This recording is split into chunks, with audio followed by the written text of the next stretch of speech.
Welcome back, everyone. Ready to dive in? Let's do it. Awesome. Today we're looking at, well, it's kind of messy. It's a public statement, actually, by Daniel Greene, and it's his response to some pretty serious allegations made by Naomi King. Yeah, I think I saw something about this. The sexual assault allegation. Right. Yeah, so before we go any further, just want to make it clear, we are not here to take sides, right? Definitely not. Or determine who's guilty or innocent or any of that. Not our place. We're here to unpack Greene's statement. Like, how's he responding? What's the strategy here?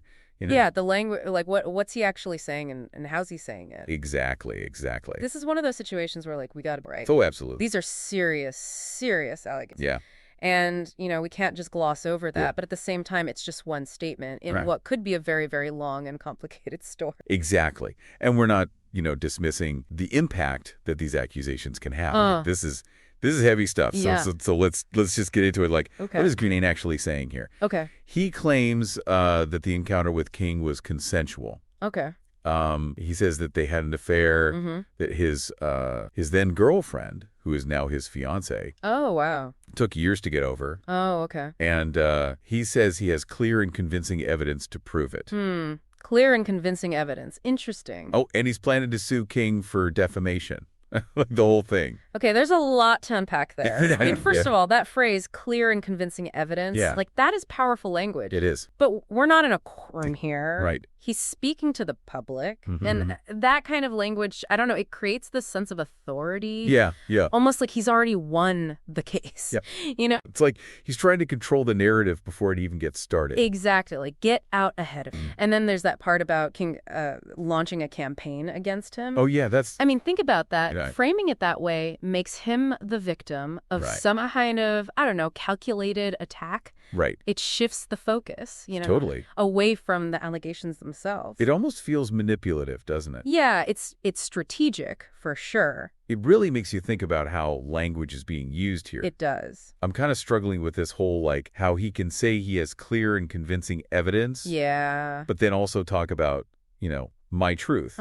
Don't those seem kind of contradictory? That's a great point, because one sounds very objective, right? Like, the evidence, but then my truth. Yeah. That's subjective, isn't it? It feels very personal.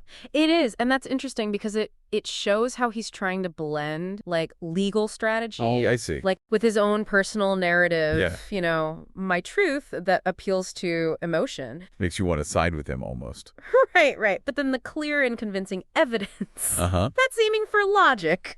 Cold, hard facts. It's very deliberate, I think. But, and this is a big but, right? Yeah. We only have his side of the story right now. That's true. We're missing a big piece. What about Naomi King? Exactly. What might her truth be? Right. What evidence does she have? It's so tempting to want to fill in those blanks ourselves, but we got to be careful, right? I do. Because King may have a totally different interpretation of what happened. Yeah. Different evidence, different motives. We don't know. And then there's that lawsuit threat looming out there. Like, what's the real world impact of that, even beyond the legal stuff? Yeah, that's a good question, because even just the threat of a lawsuit can be intimidating. You know? For sure. Especially, when you're going up against someone with resources, it can make people think twice before speaking out at all. Makes you wonder if other people out there, And they afraid to come forward? Exactly. And defamation, that's not an easy thing to prove, is it? Not at all. It's not just about proving that something's false. You have to show that it was said with malicious intent. Oh, okay. And that it caused actual damage. Wow.